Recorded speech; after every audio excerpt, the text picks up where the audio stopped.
Glasgow Commonwealth క్రీడల్లో భారత బాక్సర్లు అద్భుత ప్రదర్శన చేశారు. 7 స్వర్ణాలు కైవసం చేసుకున్నారు. అందులో 5 అమ్మాయిలే కావడం విశేషం. ప్రీతి పవార్, జైస్మిన్ లాంబోరియా, సాక్షి చౌదరి, ప్రియా గంగాస్, అరుంధతి చౌదరి, సచిన్ సివాచ్, అంకుష్ గంగాల్ పసిడి పతకాలు సొంతం చేసుకున్నారు. పారా షాట్ పుట్లో సోమన్ రాణా బంగారు పతకం దక్కించుకున్నాడు.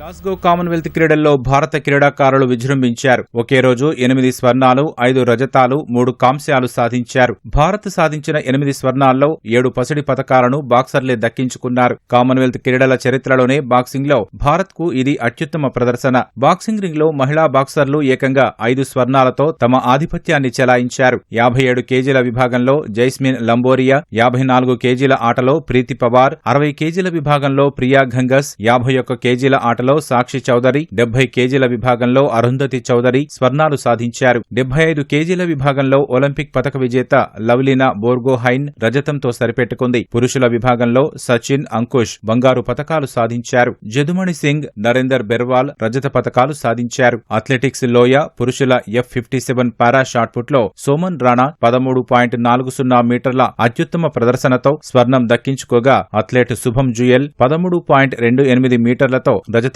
సాధించి తొలి 2 స్థానాలను భారత్కే దక్కేలా చేశారు. పురుషుల 5000 మీటర్ల రేసును 13 నిమిషాల 24.95 సెకండ్లలో ముగించి గుల్బీర్ సింగ్ కాంస్యం గెలుపొందాడు. కామన్వెల్త్ క్రీడల్లో 5000 మీటర్ల విభాగంలో పతకం సాధించిన తొలి భారతీయుడిగా, ఒకే ఎడిషన్లో 2 పతకాలు సాధించిన తొలి ట్రాక్ అండ్ ఫీల్డ్ అథ్లెట్ గా గుల్బీర్ నిలిచాడు. శనివారం సాధించిన 1 స్వర్ణం, 1 రజతంతో కలుపుకొని పారా అథ్లెట్లు మొత్తం 7 పతకాలు సాధించారు. జూడో మహిళల 63 కేజీల విభాగంలో ఉన్నతి శర్మ కాంస్య పతకం సాధించింది. కేవలం 1 నిమిషం 7 సెకండ్లలో ముగిసిన బౌట్ లో దక్షిణాఫ్రికాకు చెందిన స్కై నోస్టర్ ను ఒక అద్భుతమైన మూవ్ తో ఉన్నతి ఓడించింది. జూడోలో భారత్ కు ఇది 4వ పతకం. మొత్తంగా 13 స్వర్ణాలు, 17 రజతాలు, 9 కాంస్యాలతో మొత్తం 39 పతకాలతో భారత్ 4వ స్థానానికి చేరింది.